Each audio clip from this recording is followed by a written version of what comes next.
Man, I don't even know what a movie is, but Christopher Nolan makes some of them, I think. Christopher Nolan is probably one of the most recognizable and beloved directors in modern cinema. His brilliant use of nonlinear storytelling and the impact that he has had on modern blockbusters definitely makes his work stand out. Although there are some aspects of Christopher Nolan's films that personally don't click with me, which will definitely piss off his fanbase, he's still really talented and has made some fantastic films. So I thought it would be fun to do a Christopher Nolan ranking. Keep in mind, these are just my dumb opinions, you don't have to agree with them.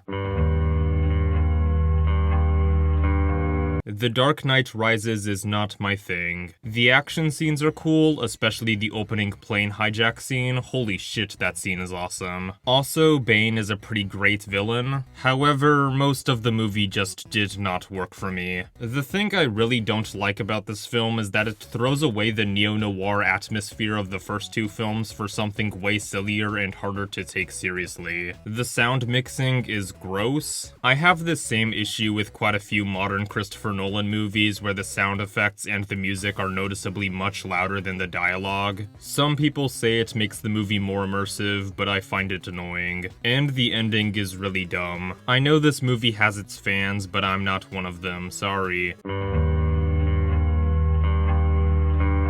Following is a pretty decent debut. The fact that this movie was made with such a low budget is something to marvel at in and of itself. The overall idea for the film is an original one, and I loved seeing Christopher Nolan experiment with non-linear storytelling at an early stage. However, this movie is obviously not perfect. The characters are pretty uninteresting, especially the female love interest. The acting is pretty surface level. The action lacks any stakes or tension, and the ending is a bit underwhelming, but overall, despite its flaws, I just find this movie to be very inspirational. If a guy can make a movie with a budget of only $6,000 and then gradually become one of the most recognizable filmmakers of the 21st century, then what's stopping you from doing the same? Make this fight a whole lot easier for me.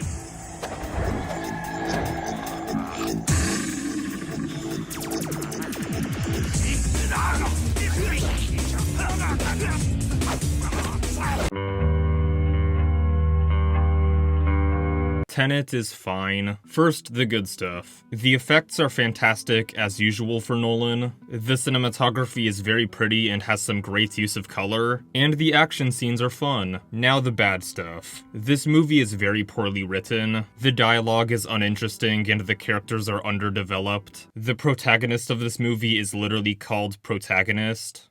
Why? Also, the plot tries so hard to be complex that it just ends up falling flat. By the halfway point in the film, the plot became so unself-aware and needlessly convoluted that I just ended up shutting my brain off throughout the rest of the film. Wow, Seal the Real, you have a short attention span, pay attention more. Keep in mind that there are some Christopher Nolan movies with complex plots that I love. Also, remember in 2020 when Warner Brothers encouraged everyone to watch this movie in theaters during a worldwide pandemic? Yeah, that was stupid and pointless. I know I'm being kinda harsh on this movie, but I don't actually hate it. It's fine for what it is, but not much else.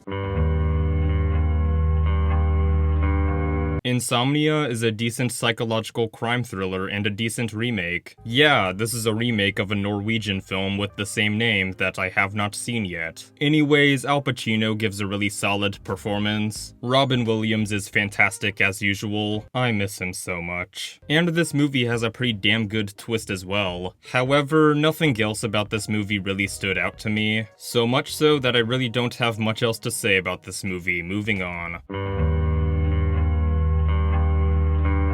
Batman Begins is the movie that established all modern superhero movies, for better or for worse. Christian Bale is easily the best Batman and Bruce Wayne brought to the big screen. Cillian Murphy and Liam Neeson are intimidating as Scarecrow and Ra's al Ghul. Michael Caine, Gary Oldman, and Morgan Freeman are great in their retrospective roles as well. The music is iconic, some lines of dialogue are pretty badass, and this movie has a surprising amount of levity sprinkled in. The first act of Bruce Wayne becoming Batman is fascinating and the third act climax is gripping. This movie is not flawless, however. The editing during the action scenes is very choppy. Also, Batman's voice and costume can be a bit silly sometimes, which distracts from the movie's otherwise dark and serious tone. But overall, this movie is great and I would recommend watching it.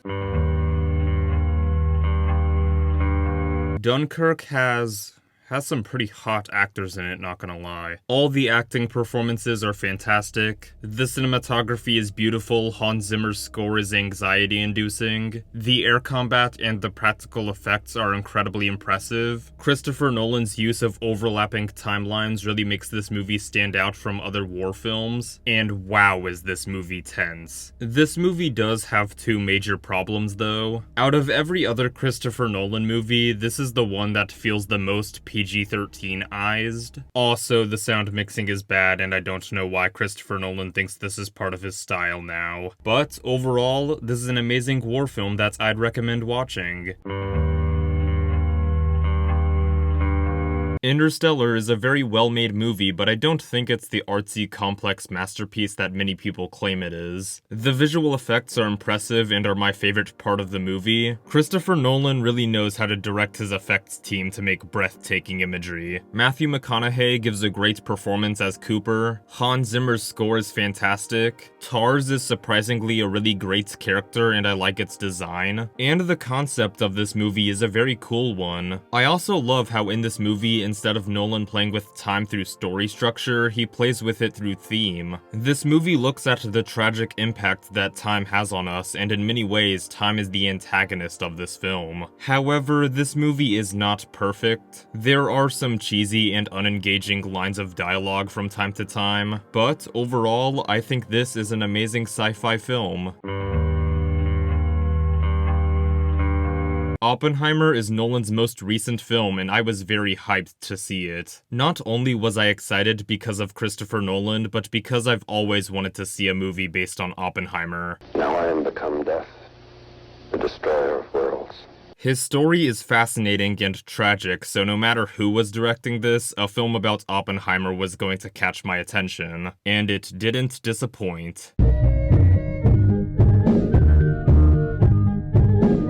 Cillian Murphy gives an Oscar-worthy performance as Oppenheimer. Robert Downey Jr. gives one of the best performances of his entire career. Florence Pugh and Emily Blunt give fantastic performances as well. The cinematography is beautiful, the music is haunting, the practical effects are impressive, and the non-linear storytelling is brilliantly utilized. Also, despite being a movie comprised of mostly talking, it's still really damn suspenseful. However, there are two issues I had with this movie. The sex stuff came across as kinda unintentionally goofy to me. I'm obviously not one of those people that thinks that movies shouldn't be allowed to have sex in them, because one, that's a really restrictive way to view art, and two, there are quite a few movies that have quite a bit of sex in them and with meaningful artistic purpose that I love. However, the presentation of it in this film was just silly. Also, although the sound design is great, the sound mixing isn't. It shouldn't be a chore to be able to listen to what characters are saying, Chris. But overall, this is an amazing biopic that I would recommend watching.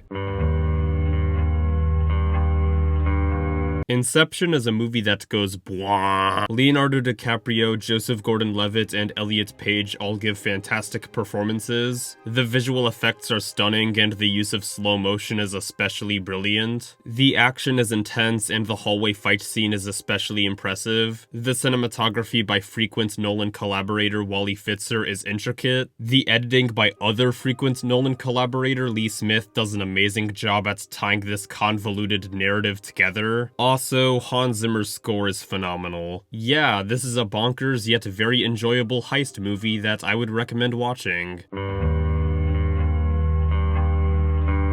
The Prestige is just Wow. Hugh Jackman sinks into his role as Angier, Christian Bale is brilliant as Alfred, Michael Caine is fantastic, and Rebecca Hall is stunning. Also, David Bowie is surprisingly really good as Nikola Tesla. But of course, the writing takes center stage here. The plot is mesmerizing, the dialogue is gripping, and the story structure kept me guessing. Also, that ending gave me goosebumps. Overall, this is a magical psychological thriller about the dangers of obsession. Highly recommend watching if you haven't already.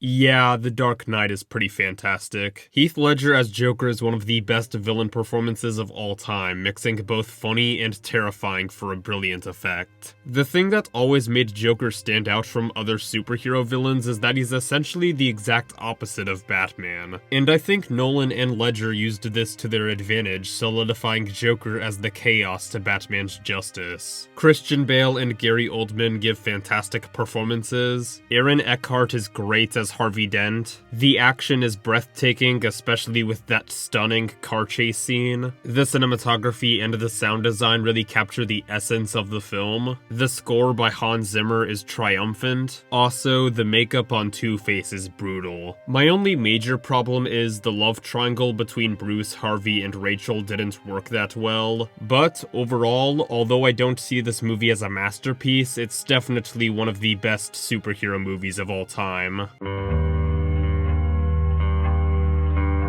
Yup, Memento is my favorite Christopher Nolan movie. First, the story structure of this movie is so genius and complex. Half of the movie is told in order and in black and white, while the other half of the movie is told in reverse and in color. If that sounds really disorienting and overwhelming, that's because it is, but that's what I love about it. It's a puzzle that leaves you to put the pieces together. Guy Pearce is fantastic as Leonard. Carrie-Anne Moss and Joe Pantoliano are very entertaining in this movie. The writing is so creative and complex with many twists and turns throughout. And of course, the editing is brilliant and makes the unique script even more compelling. Overall, this movie is a crime thriller and indie film masterpiece. So yeah, that was my Christopher Nolan ranking. It was pretty hard to talk about Batman without making a reference to epic rap battles of history, Smosh, Angry Video Game Nerd, and Nostalgia Critic, but I did it somehow. Chances are you probably disagree with some of my opinions here, and that's okay. I know there were some moments where I poked fun at Nolan, but like I said at the beginning, he is a very talented filmmaker, and I hope he continues to make great films in the future. Anyways, next video, I'm ranking bottle caps.